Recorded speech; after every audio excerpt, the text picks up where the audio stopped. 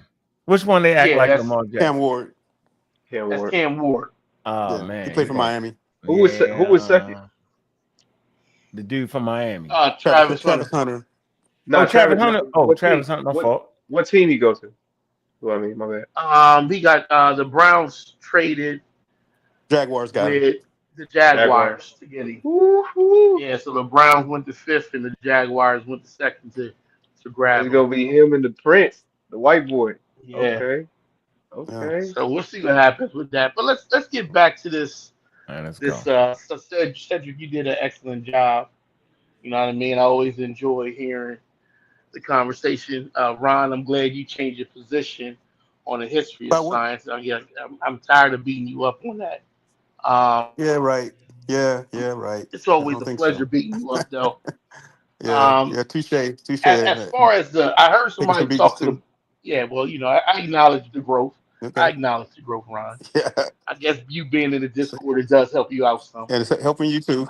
So keep going. It makes me sharper beating up your pseudoisms. I enjoy it. Right. I don't think so, but go ahead. As far as the dust, I heard y'all talking about Dust Bowl. I wanted to get some information on what he was talking about. They must not. I heard y'all talking about that. I thought somebody was talking about letting the land rest. That would have solved the problem. I heard that. I hope they weren't talking about that 7-year rest from the Bible. Yeah, he was talking I about hope that wasn't. Yes, he was. Yeah, it was. Come on, Gideon, man up. Yeah, Man up. so that's what he was trying to say. Where all this started from, Ankh made the statement that science was created, right? By so humans, if yo. you do a simple Google search will tell you science didn't originate from a single invention or creation, but rather evolved gradually over thousands of years through observation, experimentation. So that's where we started at. And then I tried to explain the different ways science is not created. Just lying at this point, bro. Oh man. You're just lying at this point.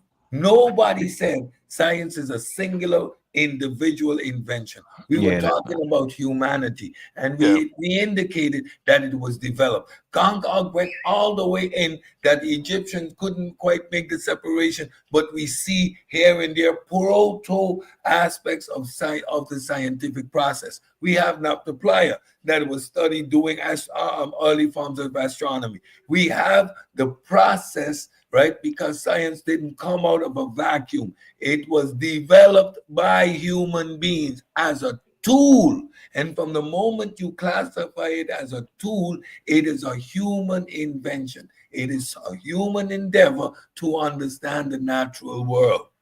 Again, so do not misquantify or misclassify what people are saying. You're strawmanning with intent because you don't have anything to stand on. Say with intent. Getting agrees with that, So- though, right? You agree with that. So when you mention it being a tool, you're not making a complete, and you're even saying it's a tool based on natural observation of the natural world.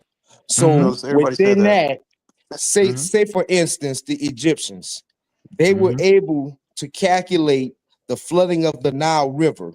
That's a science through observing the rising of the Nile River. If we were not here, that science, that phenomenon, that process will still be going on. No, there you That's go. No, science. there you go. Stop. So you can't create it, Hey, Gideon, I see where you come from. Hey, Gideon, no, you mixing it up. I even went to Kemet with a No, you pagan. mix. No. I think we talking past each other. I'm trying to get to y'all level, bro. No. So the natural phenomenon is going to occur whether humans are here or not. So no one's arguing. No one. Okay. That's science. Okay. That science No, it's is not. gonna No, be the here. natural phenomenon is not That called process. science. That's not science. That's not science. That process. That's just a natural. That That's a process. natural I phenomenon. never heard that before. Pasteurization is a process. No, That's new. science. Pasteurization is Okay, a bro. process. You guys are right. We can. I didn't know that, yo. How you say that's the science? Oh, you trying to say the science of rain? Like it raining in science? That's what you're The saying? flooding of the Nile is science. That's not The science. flooding of the Nile, it's not science. Yo, that's a natural occurrence. It's a natural phenomenon. No one says it that way, yo. That's a That's all, geological It's occurrence. cyclical. It can be The way predicted. we explain it is science. our Yeah. understanding of it, our So ability to explain via why science. the Nile floods Yes. because of XYZ reason Yeah. is what we call science. Science is both a verb and a Right. noun. Science is the collection of body of knowledge we have as Yeah. humanity, and it is a verb. It is an active way of engaging with the natural world. It is a tool and a system developed by human beings. When we Yeah. say tool, it is not like you're talking about a hammer. It is a system, but it is something that humans apply. Natural phenomena is going to occur whether we experience it, can explain it or not. Yeah. Total eclipse of the Science sun is is not science. purely a human endeavor. Natural phenomena occur. Our labeling of it, our classification of it, our nomenclature for these things is what we call science. But Yeah. participation is going to happen regardless if we can explain evaporation by means of rain and rain by means of condensation. Regardless if we can explain that process, Yeah. explaining that process, that's science. Yeah. That Winter, natural spring, summer, phenomena fall is is just not a natural science. phenomena. The four seasons, that's not science. That's just a phenomenon Yo, that I know happens. I know that man don't think the four seasons is science. Well, if you thought the Nile flooding is science, why not? Yeah, we had to move on. I'm not Yo, gonna do it. You all go get in. Hey, where you at, Keon? I know what you want to talk about, man. Go ahead, Cedric. Cedric is definitely handling this. Go ahead, Keon. What's up, brother? How you doing? What's Welcome good, brother? What's to good, the brother? deep Nothing dive, much. man. What's up with you? Nothing much. All right, what's good, Cedric? I watched your whole presentation. Definitely enjoyed it.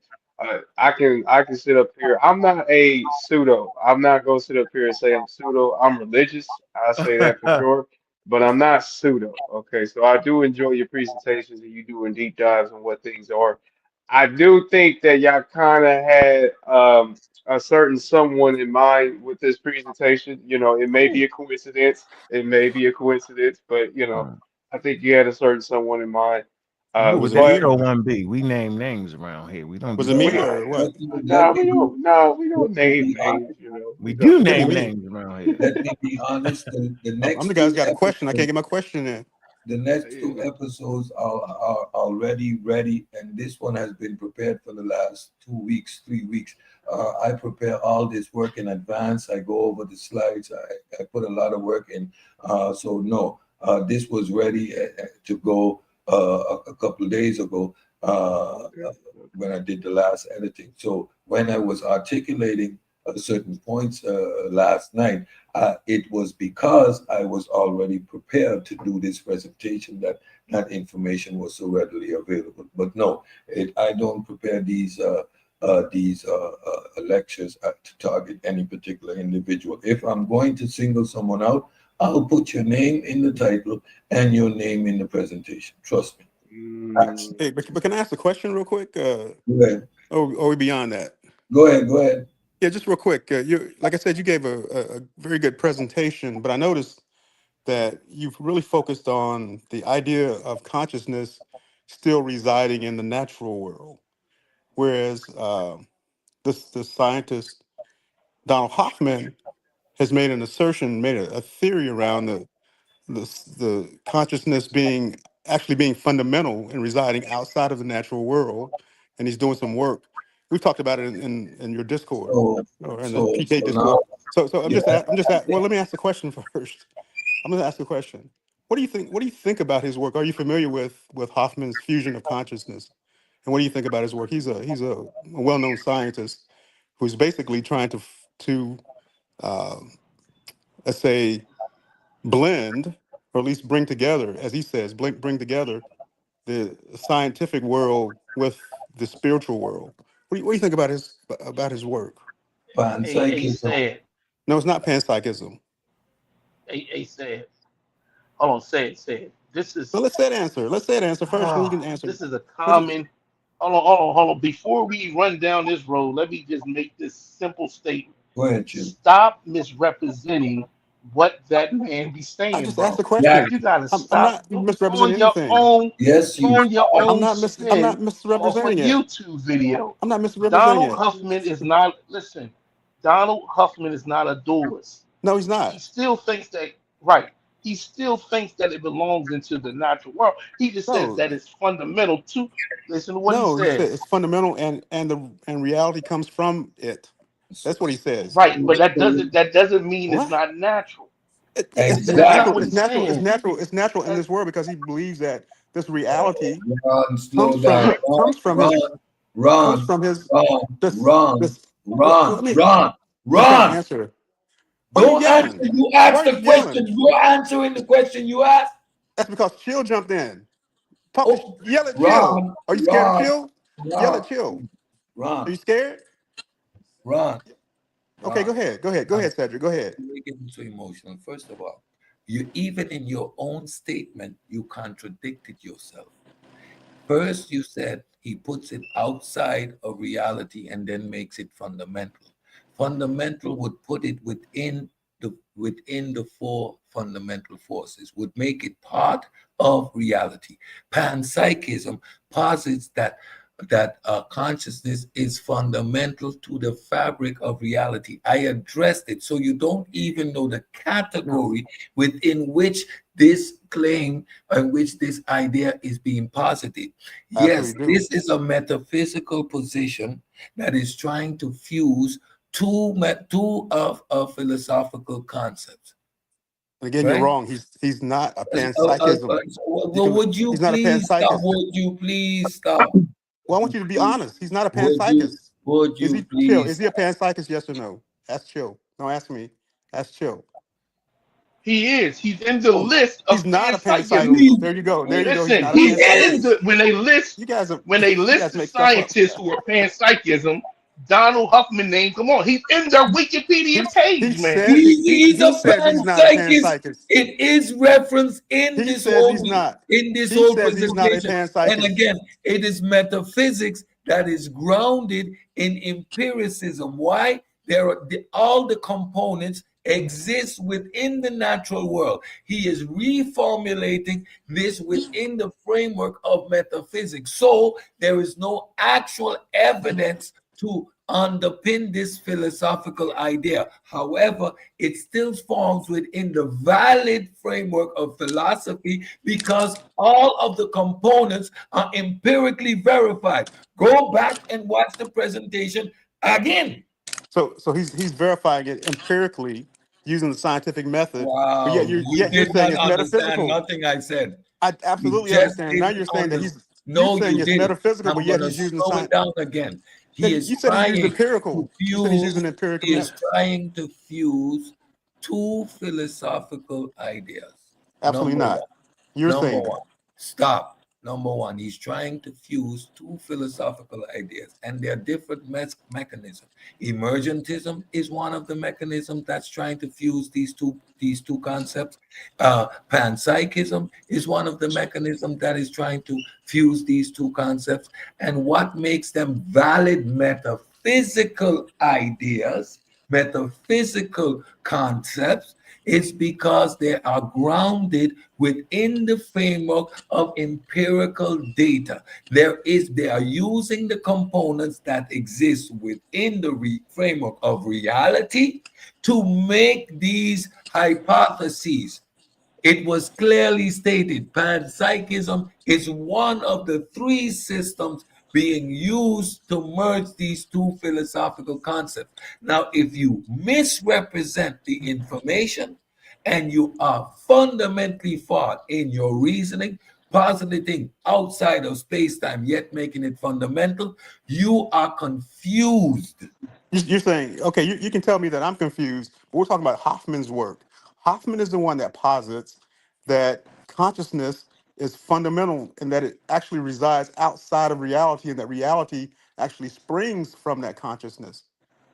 He's not saying that what panpsychism is saying is that reality is fundamental. He's saying actually the opposite of that. He's not a panpsychist. I don't even know why you're saying that about the man. Go back and read his work. You're stating that. And all I'm doing is asking you, what do you think about his work? Now, if you say, hey, I don't really understand it, I don't know it, I need to go back and look at it, then that would be honest, that would be fair. In You in in Donald Huffman's interview in 2024, he said if panpsychism says that consciousness is fundamental, then I align with it. I don't know what you're talking about, Ron. Yes, Well, he has this conscious reality he's theorem, saying but I if want that's you what to it's, stop. I'm not done talking. Now you said that he says he's not one. Go get it. he's not. I can get it. He's not a panpsychist. Go He said, go I get will, it. and I'll put it in the Thank discourse you. because I'm he's done. not. I'm done. You can be done. Go get I it. mean, I will get it. But what I'm saying is that he says specifically that he's not a panpsychist. He said Go Okay. that. get it. Well, Okay, I will. Go well, get it. That's fine. I just want you Yeah. to Thank I you. just want you to be honest and say that this guy, you guys are saying that somehow he's just like all the other panpsychists, and he's not. That's not um, what we said. What are you There's saying many then? degrees of. See, listen, you making statements that's untrue. There's many degrees of panpsychism. They don't all agree. He's not a One thing that panpsychist. panpsych, one thing that panpsychists say is that consciousness is fundamental. That is the core belief of all panpsychisms. Now they have different degrees on what it means because some panpsychism says that the value of that consciousness is still too low to be measurable until it emerges from complex organisms. See, that's different than what Donald Huffman says. So saying that, what you're saying is inaccurate. It's just inaccurate what you're saying. I don't I'm get saying it. that he's not a panpsychist. That's all I'm saying. He's not a Yeah, I panpsychist. said But go you're get saying it. he is. I don't I'm believe you. going to. I don't I'm going believe you. to. You've been Yeah, you caught have to saying believe, things but you know, untrue too many you times. know he's not. Go You get a know he's not a source. panpsychist. I'll get the Go get a source. source. I'll get the Thank you. source. I'll get the source, but you won't That's a believe very simple solution. it. Yeah, yeah. Just because you said it doesn't mean it's true. You know that. You I guys. told you when he said that if panpsychism says that I'm it's saying, fundamental, I told you he did an interview in 2024. Just go but get something that states otherwise. Cedric is saying that Cedric is saying that reality is fundamental, and when he talked about panpsychism, There's different is again, that not Ron. true? There are different points. There's some that say that, but there's different points in panpsychism. They don't all agree on the same thing. The only thing that they all agree on is that consciousness is fundamental. What happens based on that, they disagree on it. So that's just what it is. Yeah, Like, what do you want me to say? I'll get his statement from his mouth saying that he is not a panpsychist. Thank you. I need that. Yeah, I'll put it out there. No problem, no problem. And I guess my question won't be answered tonight then. So, and if you positing, if you're claiming that Donald Hoffman, for some matter of fact, is claiming that consciousness is the fundamental fabric of reality, and out of that comes everything else, then his metaphysical claim is nonsensical and unsupported. Simple. He's not making a metaphysical claim. You're saying he's oh metaphysical. shit. He Hold on, actually hold. is. From the When you moment he posits to know something that exists outside outside of of reality, space-time is being metaphysical, and there's no evidence to support his claim. That is an assertion then that he's making, which he Okay. cannot substantiate by any form of means. So what I think of his work, in that sense, he can make it up all he wants. and you know, I just heard him, and that's what I was finna say because I heard him say, I heard him make that statement about spirituality and trying to link spirituality and consciousness. At that point, what are you doing? How are you going to find something outside of reality to link it with something inside of reality? Yes, What Sabia, are I would you suggest that you go talking back and take a about? look at his work. And Hey, first of hey, all, hey, we hey, have, hey, I suggest hey, you go hey, back Ron and Burkett, Ron take his we Burkett, work. have Ron no, Burkett. The one thing that I'm tired of you doing is interrupting people, and then you get mad when somebody I interrupts don't you. get mad. I get Like mad when they I'm, yell and shout. hey, bro, can I finish my statement? I don't need to look at his work because I've listened to him. He's no different than Ken Ham. What? He's no different than Kim Ham. Than Ask, Ken ask, Ham. ask. He's no Chill. so again. So Ask let me chill. finish. Ask, Hey, I don't need to ask chill. I've listened ask, to Donald Hoffman, bro. That's what ask you're those not guys. listening. You're Hey, can you totally chill out? wrong. Can you chill out? but you don't know what you're Can you talking chill about. out? Listen, Ron, listen, You listen. guys have to The stop minute, Sabio Ron, before he goes too Ron, far. can you stop? Okay, I'm stopping. Go ahead, kill yourself, hang yourself, So the fall on the minute, sword. so the minute you try to bring something spiritual outside of the natural world into the natural world, it's pseudo. Yeah, Yeah. he's like Kim Ham. He's like, does anybody agree with Conversation Sabio at that that point, that the this guy is conversation like Ken Ham? on that point, the conversation is indeed No, my over. question, You're a pseudo, What is you talking about? and my you're just question a typical apologist. is he? No. Apologist. Wait a minute. Don't, First stop, of all, stop, stop saying what I if am and you're answer this claiming, question. I'm talking about Donald Hoffman. So I if don't. he's claiming that a Is he like Kim consciousness, Ham? Is he the a same as Ken conscious, Ham? yes, he's the same as Ken Ham. But so let's go back to You guys out of let's go you back guys out to of your freaking minds. okay, we are. So let's go back to what he's actually claiming. So if he's claiming that consciousness resides outside of the four fundamental forces and that the four fundamental forces somehow are emergent out of consciousness, he is a complete and utter pseudo. That's it. And you asked me, right? So that's where I answered you, and that's where It's that amazing you guys are calling thank this you. guy pseudo. It's amazing. I just did it. I bet So, Children Nah, are calling I this would. guy. that's where Hey, that Ron, Nobody's I calling ain't this calling. guy I ain't gonna pseudo do that. except for so now. that's I've where heard it from Cedric, and I've heard it from Sabio. so You that's just where discredited your whole so presentation by saying something like that's that. where that conversation You began. just discredited your whole presentation by Yes, saying that okay, about thank you. Donald Hoffman.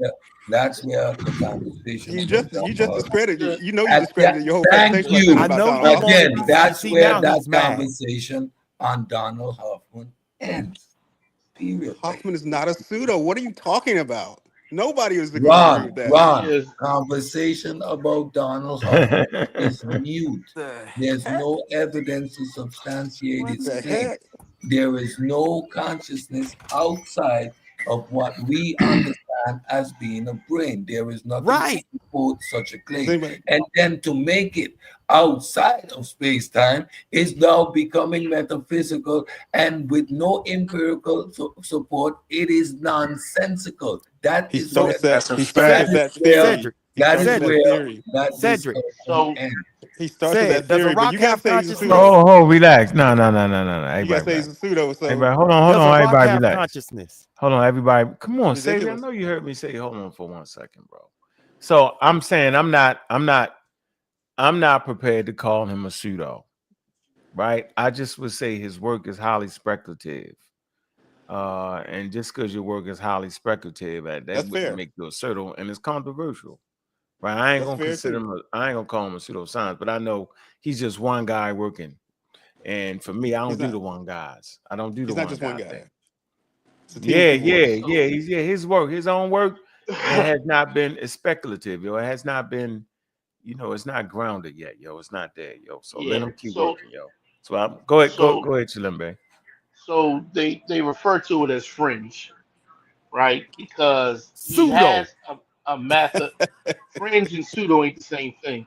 He has a Gotcha. mathematical. He's done some light experiments and some thought experiments, but nothing has been verified or validated, right? And so, we don't. Most people don't refer to him as pseudo. Most people refer to him as Well, fringe. He's Sabio and throwing out Chill this does. high path. He's throwing out a hypothesis. Yep. He's working on it. From what I understand, Here's a theory. he wrote out a grant proposal for It's an fringe. experiment for fitness beats truth, which is part of his overall theorem, and he got the grant approved in 2024. So he's suspected to produce some type of experimental evidence outside of mathematical models. That's where we at with it. Ron tends to think that he's by far further along than he is. He doesn't keep up with the actual information, and that's just where we at with it. Now, But he's not a pseudo, that's right? that's my You position of agree with me things. on that, though. He's not a That's my pseudo. position. No, He's I not a think you pseudo. pseudo, Ron, because you. I I understand, think but you pseudo. I think you let's talk about what and Chill. Let's and talk and about you what. misrepresent. I'm going to tell you, and you misrepresent what he's saying, So and I so then made. you get people riled up based on your own They. pseudo ways, and not What are you actually what talking about? Donald You blaming Huffman me is for saying. those guys making a false statement? Why are you blaming I'm me for that? blaming you Because for they're the ones. misrepresenting Donald. Wow, I'm blaming you that's for ridiculous. misrepresenting That's Donald Huff in ridiculous this what you're just argument. saying. These guys, So You these guys don't know what misrepresented they're the talking so man. about. again, chill. Before he even Yeah, brought up Donald Hoffman, I have been exposed to Donald Hoffman. So yeah. I've been calling him pseudo for a long time because his And theory you've been is, wrong. hey, Ron. The one thing that I've done is I've listened to you and I've not cut you off with any little ad libs or anything. So again, I've been hearing him say these things for a minute. So Yeah. once I heard, I compared him to Ken Ham, Stuart Connectley, and all the other people, the Dinesh D'Souza's, who would Billy sit up there Graham. and make these arguments about something being outside of space time that has to connect with consciousness. You're outside of space time. You're a Reverend hey, Ike. you see, he's talking over me again. Go ahead and talk for me, Chip. Go ahead and talk for me, No, Ron. I'm listening, Sabio. Go ahead, I'm Sabio. just This is saying, their you show, connected him though. to Reverend But Ike. I'm listening. Go ahead and talk to me, Ron. Talk for me, Ron. You know what I'm gonna say. You know everything that's coming. That's in my head. So speak it for me. You're connecting him to any preacher out there, then, right? That's what you're saying, Reverend Ike. No, I'm not. So Billy his Graham. argument. So again, you're talking for me because you want to talk. You Nah, don't want to relax. listen. All right, let's bring it down a tone. Calm down. Let's bring it down a notch. Why We're you gonna triggered? bring it down a notch. Relaxed. So I'm I relaxed. think It's this fun. is. I think. You see. I think- No, I think Chalimbe Sabio. said it right, yo. The scientific community yeah. will call him fringe, yo, not pseudo, though, bro. Cool. And I understand. I So we understand by not. the So scientific our community. personal opinions. Listen, our personal opinions don't really fly on the show. Cool. I Because understand that's that. the stick that I measure on everybody. So they turn that shit on us, yo. So you make him I take it back understand. then. Take it back. Take I it back, under- Sabo. And we gotta be. I ain't And we taking gotta it be. back. And it's okay. He we don't say we gotta- don't gotta take it back. I'm saying I ain't got nothing to do with that. You're showing his gotta lack remember of that understanding. So can I finish my statement? Why? Yeah, Because calm it down a little because bit. Let's bring it down. Come on. Calm And down. Ron, stop I'm needling him. listening. Stop doing it, Ron, because you do that to me, Ron. You get me it's out getting my mind. annoying. All right. You Sorry, get me. go ahead. He gets us out of our mind. We got to control that. See, it's not him. It's really us. We got to be focused. Yo, don't let him get you. He gets me. I cuss It's him getting out. annoying, and it goes back to the first thing that I said. They don't have to prove anything, Ankh. They can just make it up and have these fringe, unsupported theories about there's been an idea go with that, that Ron. connects I to hate you. consciousness, that I be makes having that consciousness, that makes Hey, Ezra, consciousness you know real what? in reality. But it's outside of space and time. So now there's a spirit that makes us wake up every day. Come on, yo. That's why he's working. He's working on it. Sabio. Hold You gotta on. understand that. You don't understand. Go ahead, let that part. Cedric. Come on, man. Go Cedric. ahead, Cedric. I'm sorry. Go ahead, Cedric. Go ahead. It's Go ahead. I'm Cedric sorry. show, yo. Let him go ahead, Yeah, Ced. By you're right. treating consciousness as fundamental stuff of reality, Hoffman might be committing a category error. Treating a property, conscious experience, as a substance. Many philosophers warn his reinflections lead to confusion, not clarity. Now, I am going to, I might take that leap, because if you lack empirical grounding, Hoffman's theory is highly speculative and not currently testable in a conventional scientific framework. Critics argue that positing conscious agent outside of space. I'm done. You hear that? Yeah. I know. You're saying Everything, pseudo. everything that we have done, all the work that we have done up until now, I can claim right here, I can posit that his claim is nonsensical, based on the framework of modern philosophy that requires metaphysical claims to be grounded within the framework of empiricism. From the moment he is making a claim that is outside of space-time, he is doing just as any other Christian positing their God. And of discussion, you can do what you want with that, but that's where the conversation ends for me. Now, again, we do not rely on an individual to determine the validity of a hypothesis. It needs to be peer reviewed. It needs to go through that rigorous process. Until that takes place, Ron, you have no need of pushing Donald Hoffman in our face, because A, it lacks empirical grounding. There's no there to to talk about. He is trying to make a metaphysical claim, making a claim about something outside of space-time. Even logic falls apart because the four fundamental forces break down right there. Did you watch the programs? You're not slipping this nonsense by me no more. End of the discussion. You either shut up or leave the panel, but do not bring up Donald Hoffman anymore. Yeah, but you know why he states that, right? You know why? Yeah, of course you don't. The reason he says that, is because he says that at the Planck scale, all of our physical laws break down. You agree with that, right? And so, because they break down, that means there has to be something else more fundamental than our current reality. And what he Yeah, posits Ron, again, we're fully Ron. Come on, you okay, get Killer Show. okay, We fully okay. aware I'm of not trying to Huffman's kill the show, but position. Cedric, We I argued over understand. this Yeah, in the you're right. thing. You're right. Yeah, Ain't you're right. You're nobody right. You're ignorant right. to that. We know about Yeah. that already. Okay. Don't Okay. go through his long Okay. job Okay. for you Okay. to say I won't. Huffman You're believes in right. intelligent design You're so you right. can You're bring in right. your You're ID. right. You're right. Let's just You're keep right. it where it's at. You believe Okay. in intelligent design. You think Huffman's going to support your idea, so you want to be running around this goddamn YouTube talking about I'm it. saying that he. All I'm right, just that's saying just the he's. bottom line, right? I'm just saying. I'm just ID saying he is supports. pseudoscience. We're not talking ID is ID. pseudoscience, and We're talking about Huffman is consciousness. fringe. That's We're it. talking I'm about not going to keep consciousness. We're not talking talking about about this ID. nonsense. You're throwing ID in that. We're talking about consciousness. Yeah, That's what because I Cedric. already know where you're trying to get to. You You don't know and where that I'm guy not going Gideon, there. both of I'm not y'all going there. trying We're to not going slide to that ID. nonsense in there. We were talking. I Back asked him a door. question, simple question Go about ahead, Stan. Let's consciousness. move on. Let's move on. We're Yeah, tired, let's Ron. Get move out on. of Let's move here. on. Let's move on. Please Let's move move on. on. Let's move on. You guys don't want a discussion about consciousness. Let's go. Move on. I appreciate the opportunity though. What's up, That's King because J? we that's because we Peace, know What's up, peace, King consciousness. J? How you doing, King? Come on, Savior. Come on, bro. What's up, peace. King J? All is well. How you doing? Is this kind of a continuation from the show yesterday? We had with the doctor, No, but you no, the come on, scientist. man. Don't play, man. That's not. No, it's not. It's actually not. But you, But if that's what you want to bring up, you can definitely bring it up.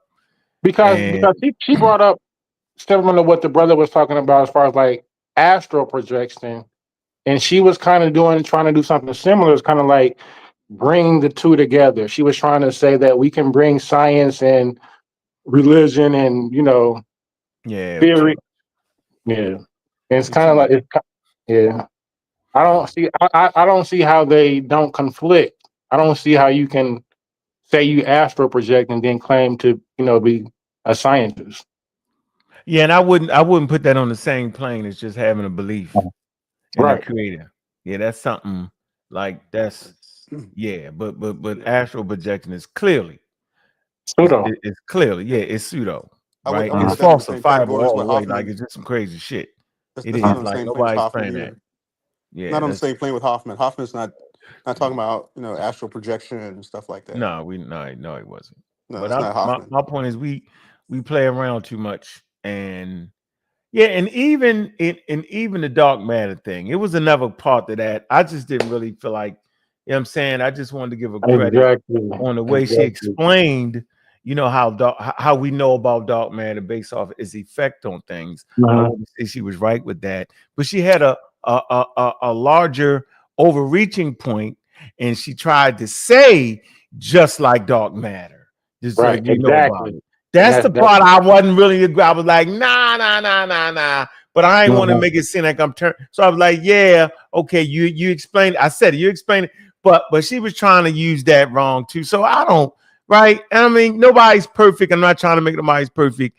But I'm never sitting here, bro, on nobody's panel while somebody tell me that they're a damn scientist, yo, and then trick it and play like, no, I'm not doing all that, bro. Then don't nobody never gotta listen to me, because I'm definitely not doing that, yo. Right? Yeah, I that's done crazy. been through that with Ali Muhammad. I got a bachelor's in science. Went through We all saw that it. with young We saw Pharaoh. that today. Yeah, I'm not doing that. Young Pharaoh, he talking crazy. Everybody on me, yo, let the young man, let him, yo, at least he trying, man. The hell with that. That's not what affluent communities do. They're not letting you play scientists. Right. You play that shit on YouTube. I'm not, you know what I'm saying? That's why I can have experts don't mind coming on the program. No matter how wide y'all think I am, experts don't mind sitting down and having a conversation with the Pseudo Killas or Brother Ankh. They don't mind. You know why? Because they know we ain't trying to hear that.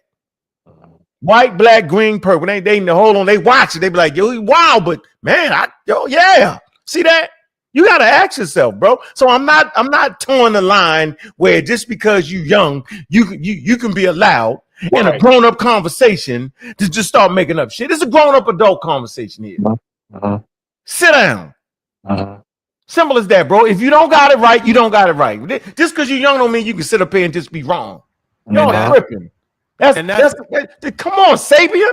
Come on, bro. I'm saying that's not what we doing. That's for another channel where you can sit up there and play scientist. I'm a scientist because I do experiments. That's not what I'm doing. I'm never doing that because that's a little thread. They'll pull that thread before you know they're a full-blown doctor. I'm not doing all that, bro. So I already know that if you do have a degree and you sitting down amongst your peers, they're not letting you get none of that off. So why try to get it off around me? I'm not trying. They're already gonna build Shorty up to be the greatest scientist ever. I already see it. Ain't my fault y'all can't see it. I already know it's gonna be backlash. Oh, y'all, he hate. Now I'm a hater. I'm a hater because I force y'all, right, to at least understand what the damn standard is. And Cedric was being very humble because he's actually more qualified than that person. And he was letting it be known, like, look, yo, I deal with this every day. But yeah, I would not call myself a scientist. You know, that's kind of going a little too far, you know. Listen, it don't have nothing to do with even being humble. That's not even a situation where anybody needs to be humble. So if you're saying that in evolution, right, humans directly come from monkeys, and I say, no, that's not true, right? I don't have to be humble, and I'm just simply saying that's not true. That's not how I go. Exactly. I mean, come on, yo. Right either now. Either you're right or you're wrong. Either you right or you wrong, yo. That's okay, yo. And everybody know if I'm on certain channels, yo, I'm gonna stand up against that, yo. So now I'm supposed to be a different human being because I'm on Sarnetta's channel? No. Everybody know what Van. You know how many years it took for me to be able to even get that shit off, yo, and how it's still a struggle right now with different people. I did. He young. They hit me with the young. Like that's supposed to make me back off because you young. Oh, he's a young guy. Back off. No, bro. She's a woman. Then you try to use that. That really make me say, oh, now you scamming. Because the women on the Pseudo Killas have master degrees, right? Have 4-year degrees, have doctorate degrees. So I'm definitely not afraid of a woman with education. Mother of my children has a master's degree. You know what I'm saying? So I'm never tripping off of humans, specifically a woman, right? I just take my licks in the fights with them. You know what I'm saying, Cedric? Shit, I'm throwing blows with Doc Mayas. He's swinging, knock my ass out. So what? I'm gonna get up. But I'm not thinking I'm fighting her because she a woman with a degree. That's craziness. I'm never exhibiting that type of. I'm not a hater. I'm a damn participator. And no, I don't know everything. I'm not right about everything. But damn, I know what a goddamn scientist is. I made sure I knew what that was. I know that a daggone ambassador of science. I've been through that fight. That's why I showed the daggone thing. I showed the video where Ali Muhammad said he was a scientist because he had a bachelor in scientist. That was damn near 10 years ago, bro. I'm not going through that for another person just to come up and play that wild game. Come on, yo. So let me get back to that astral projection point. Oh, yo. When you raise it, it was indeed an accurate point. So if you're being scientific, you would indicate what astral projection is, what that philosophical concept is, and maybe you can quantify out-of-body experiences as a similar concept. Then you would link that to, again, the neurological processes that are in play because you are standing on science. If you're trying to even frame that conversation, but to make it seem as if actual projection is a actuality because of a personal anecdotal experience, you're not being scientific, right? And again, once you claim that position, there is certain requirements, certain expectations that I personally are going to hold you to. Again, if you claim to be a scientist, you would need to indicate to me your journals that you are published in. Said, turn Can your I ask mic King up. J They a can't question? hear you. They said, turn your mic up. They can't really hear you. Oh, No, we sorry. heard him. We heard him okay. Yeah, I can hear him. Yeah, Probably I on have a the Nah, chat. question the for chat. I have a Look at the question for chat. King Look at J. the chat. Oh, okay. Hold on for a minute. So somebody said in the chat, man, I actually appreciate this comment right here. The person just said, yo, I was just actually giving the lady sound advice, yo. That's all you actually did, Cedric. So this is the game. I'm gonna always call out this wild thing that humans do, bro. Right?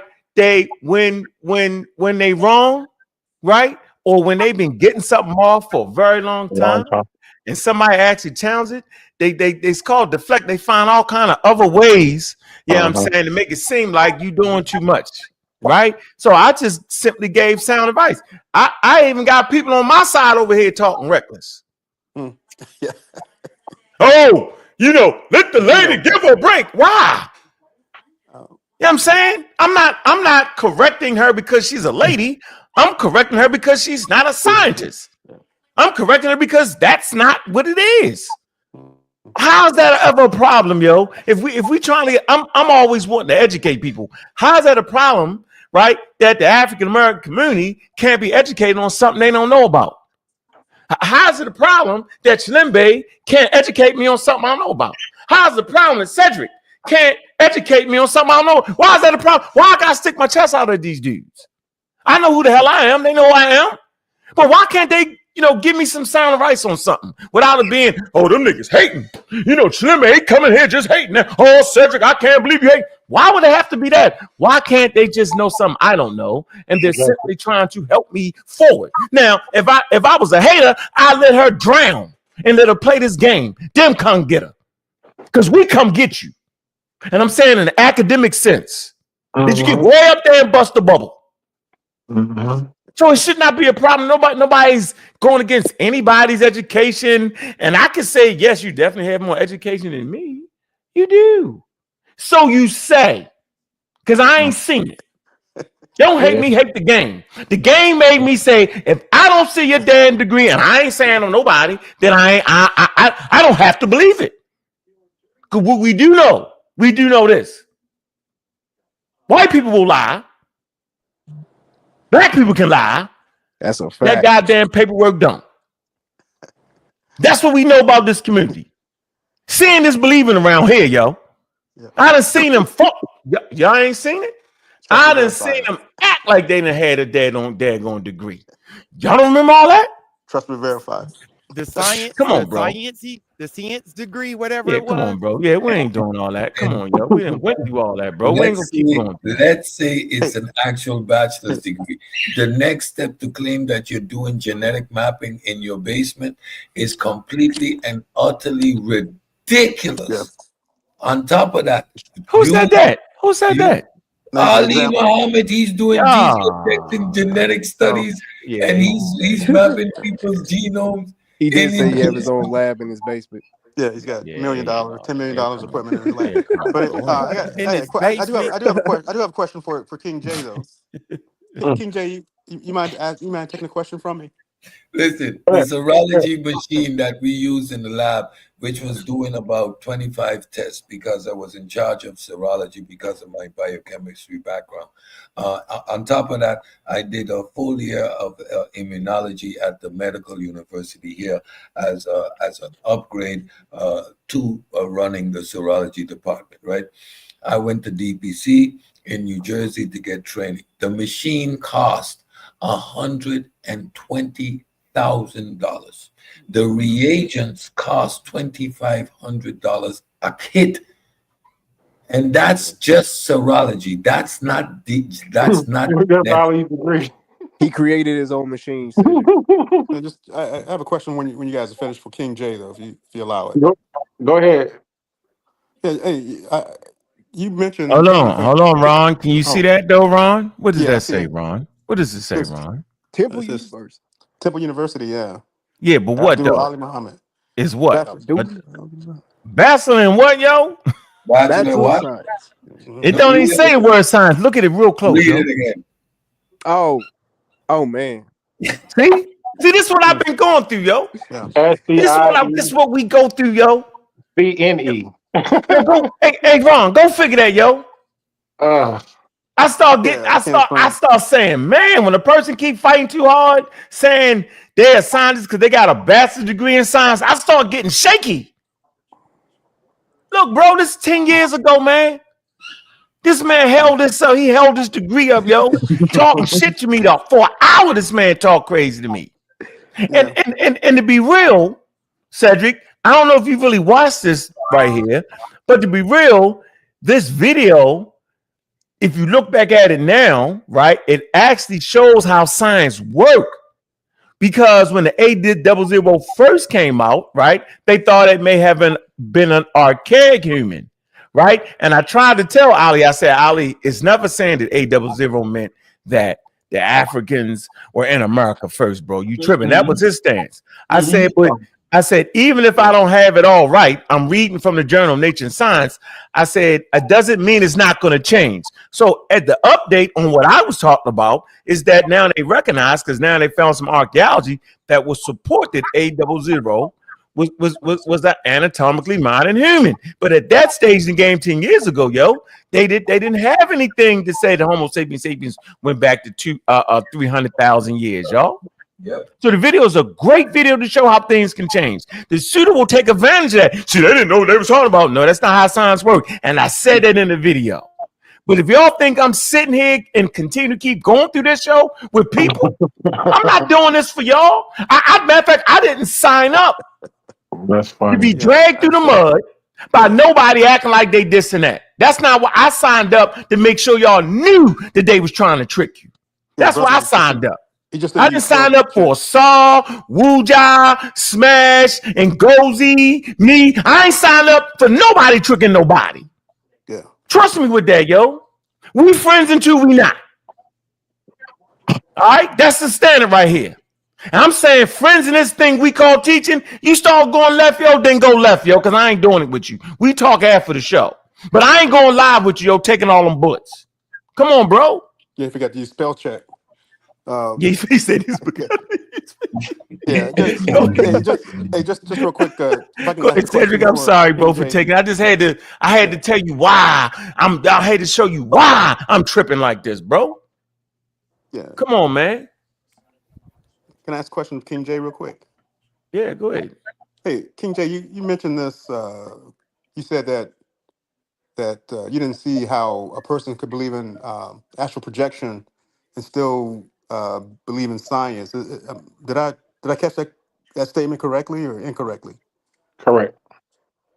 So what about a person who believes in the resurrection of Jesus, but happens to be a doctor, happens to be your doctor? Do you think they would be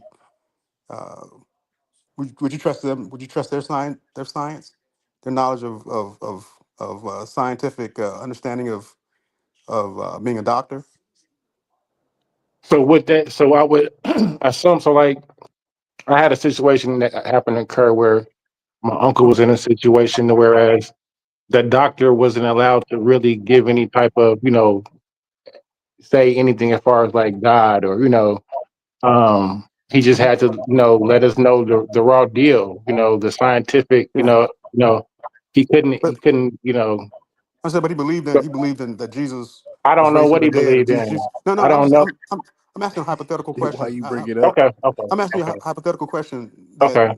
if a doctor believed that Jesus raised dead people and he Uh-huh. he walked on water and that he Uh-huh. came out of the grave, he died on Uh-huh. the cross and then came out of the grave, but Uh-huh. yet he was your doctor.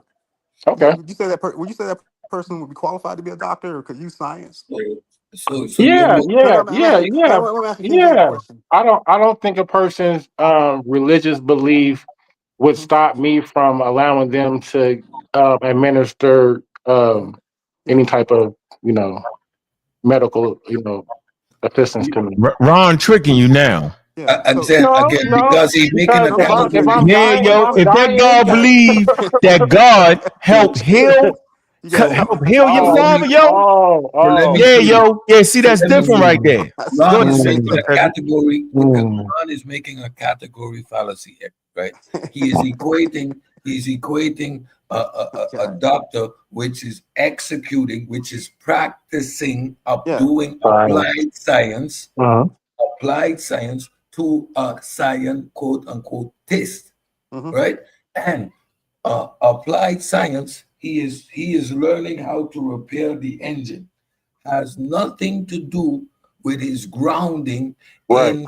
in fundamental. That doesn't say nothing about Yeah. his philosophical Yeah. grounding, Belief. So it can have both. about his engagement with these Yeah. type of concepts, right? So it Right? can have He both. can He be, can have both he can ideas in be his head. absolutely committed to Jesus Christ, Yeah. and again, I Okay. keep telling you, we go to most of the hospitals we go to is St. Jude, Seven Anna of Bethlehem, of whatever, right? Mm-hmm. So you keep making this category fallacy. Yeah. Again, when that scientist is required to explain, when that doctor is required to explain a particular illness and the mechanism by which this illness is happening, if he interjects any type of supernatural phenomena, then we have a problem. Right, right. Yeah. But that's not what I'm saying. King Jay said that if a person believes, I understand what you understand. You and I understand my do understand question. the You point understand my that you question. made. Because I Cedric do didn't understand the understand it. point. Yeah, Yeah. I Yeah. understand the point that you made. Yeah, So do he you? can separate the two. Yeah, you Okay. can separate the two. So Mhm. it's not so unusual that a person For sure. can believe in astral projection and still For be sure. a scientist. Okay, So For you sure. see, you that's where see we're how at. he's Okay, making the leap. good. So now, Yeah. when a Okay. doctor tells you Yeah. the heart is the center of all emotion and the Uh-huh. processing of Uh, right? Because he's tied to some form of spirituality. Then that doctor, then I need to question his validity in understanding how the That's not what I'm heart saying. works and how the aorta functions. You see, when you it's a frame the contradiction argument now. Yeah. incorrectly, Nobody's saying that. you can get to another conclusion. Again, so if you're now talking about psychology, understanding how the brain works, and equate that and talk about astral projection, which is telling you you're fundamentally grounded in dualism, for which we have no actual evidence, and claim to be scientific. Now you're straddling a fence that is becoming dangerous to maintain. To be fair, That is that's not like what happened that is yesterday, like the though. Yeah. doctor saying That's not what happened. the heart is not your heart is Making not it up, right? pumping right because you need to align your chakras. Yeah. That's not what happened though. I think you might be making That it up. yeah, But anyway, that's not what happened yesterday, though. making it up. To Yeah, be you're fair, making it up. most Yeah, to be fair. most of No, the quote no, unquote I pseudo didn't say stuff. that's Yeah, what you can happened. scientifically disprove astral projecting, though. I'm just saying it. I just You know asked a that, simple right? question, guys. You know that, though, right? You know what? You can scientifically, Disprove it. disprove. Yeah. Yeah, I'm not believing I in astral didn't. projection. But I didn't know I didn't know anybody's trying to disprove it. How you disprove it? See, that's why I didn't say that happened last night. I'm Oh, okay. responding to the claim you're making here tonight now, What claim am right? I Because making? Okay. I know the road you're trying to go down. What road? Exactly the road I cut you off from. No, you making that up. You making it up.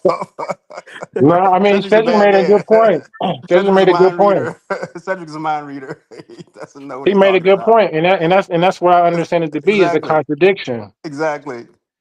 No, Cedric is Cedric, goes like too what far. Cedric is saying, it's a contradiction to believe, like he said, science will disprove astral projection because they don't. I have no qualms with that. I'm just. It's a question. It's a question about Yeah, what you as said long as you earlier. separate the two, I mean, Cedric's not wrong. As long as you separate the two, because I do think there's a difference between our reality and our religion. So as long Okay. as you can separate the two, then I mean, there shouldn't be a problem, honestly. Right. Somebody just said they don't. They don't believe that. Who said that? I thought somebody said they don't. I'm hearing things. Yeah, you might be hearing things. It's spookism. Spookism's in the air. So Yeah. I'm just saying. I thought somebody said they don't believe it. So Fess up. Fess up to it. Who said it? question to the brother that asked me that question.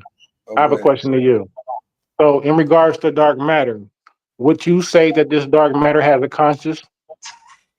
A conscious? Mm-hmm. What I say? You believe in it? You talking to me or to Cedric? You What I say? Dark matter has a conscious. a conscious. I it's a good question. So I'm gonna give you my Is it? honest. I'm gonna give you my honest answer. Okay. Is that I believe that it has a conscious, except I don't think that I can perceive it though. Like in other words, let me like for instance, King J, you asked the question, right? For instance, I can perceive your consciousness, right? I can perceive that you're a conscious being, right?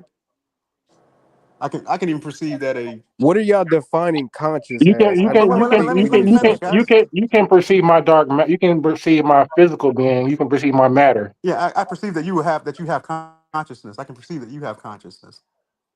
I can perceive that, right? You agree with that statement? You feel my energy. No.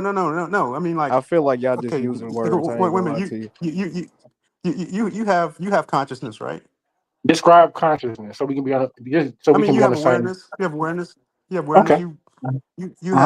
You have the ability to taste apple, Interesting. or I think Cedric used the word qualia. You can feel things. You have consciousness, right? Okay. And so Yeah. do I. Yeah. So since I can do those things, I would perceive that you can do those things. Okay. That you do the same thing. Awareness. I am So aware. that's Yes. all. That's all. Yeah, that's all I mean. So, but I can also perceive that an animal, let's say a dog or a cat, that they have consciousness. Okay. I can perceive that as we go down the line, go down the food chain, it gets harder and harder for me to perceive consciousness and things like a plant, or maybe not a plant, let's say a rock or something smaller than a rock. Let's say on a Okay. Can I? subatomic So level. would you say? Because I What can't about perceive. what about an ant?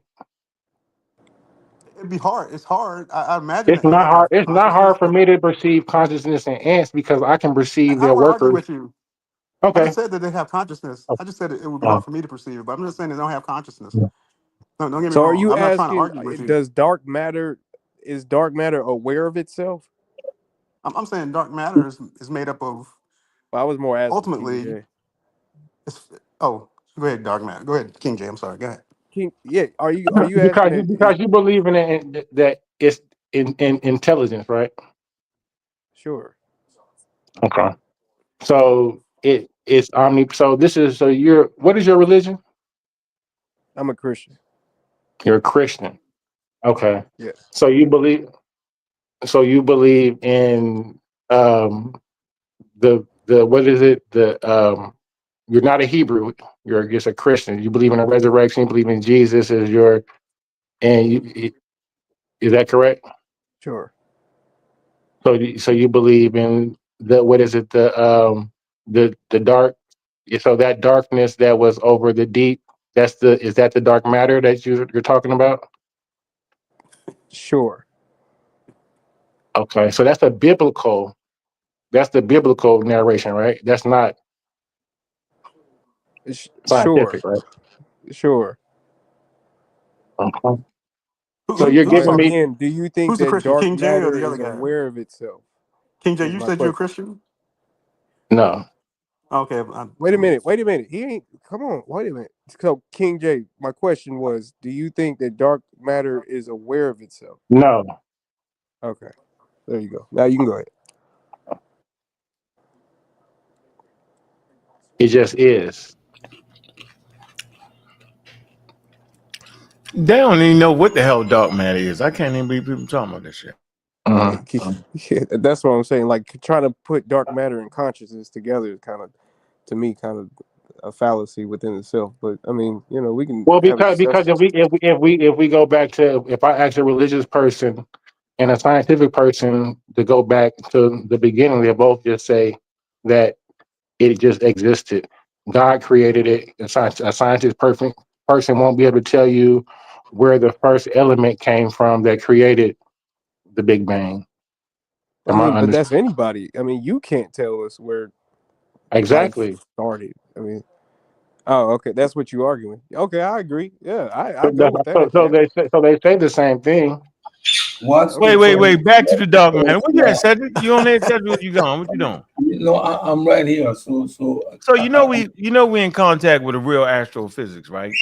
And out of his mouth, he was like, yeah. "Man, the reason they call it dark matter because they don't know nothing about it." Just like they was like, "Yo, that's like we don't know." Just like that, bro. So trying to say it got consciousness and trying to say this and that's a bunch of foolery, yo. We talked to people in the field was like, what? We don't know what if it messed my head up. I actually thought we knew more. I was like, oh my, we don't know what the hell we talking about over here. That's what's Not up. at all. So all that dark matter talk, yo, and all that, yo, knock it off, yo. Like, just get out of that frame. We observe a Trying to phenomena, and because we can't explain the phenomena, we attribute the word dark to it. What it is, ontologically, we have no knowledge of it. So we can't make any actual claims about it, right? There are some speculations, one actual hypothesis, the rest of them are just speculations. However, where you need to fundamentally understand what our universe represents and what the singularity represents. Beyond the singularity, at the point that the four fundamental forces collapse beyond the limits of Planck time, right? You have a hot dense state. There is no concept beyond that point, right? By all accounts, our universe always was. What? That, by all accounts, our universe always was. What happened 13.8 million years ago was the rapid expansion which produced space-time. Mm-hmm. It didn't Beyond happen from that, nothing. beyond that point, the concept of beyond that point, beyond space-time, is a philosophically null and void concept. Space and time began 13.8 million years ago. To ask what was before that, before the singularity, is a nonsensical question. How do you quantify a question that asking you about time when time is based on our temporal and spatial universe? Outside of that, I you thought our universe popped in from cannot. nothing, from nothingness. No, No. no. A universe, What is nothingness? The darkness. Yeah, nothing. exactly. A Yeah, universe yeah. ex Where's nihilo nothing? is only a philosophical concept in the theological Mm-hmm. sense. but In the scientific realm, the universe was always within the singularity. 13.8 Cedric. million years ago, due to quantum fluctuation, most likely you Yeah. got the rapid expansion and what is quote unquote known as the Big Bang. Beyond that point, there is no concept of nothingness. We go from the singularity. And the singularity in and of itself, we do not speak of a concept of time because time only manifests itself 13.8 billion years ago. There is no before that. Yeah. So you said that there was some type of quantum fluctuation.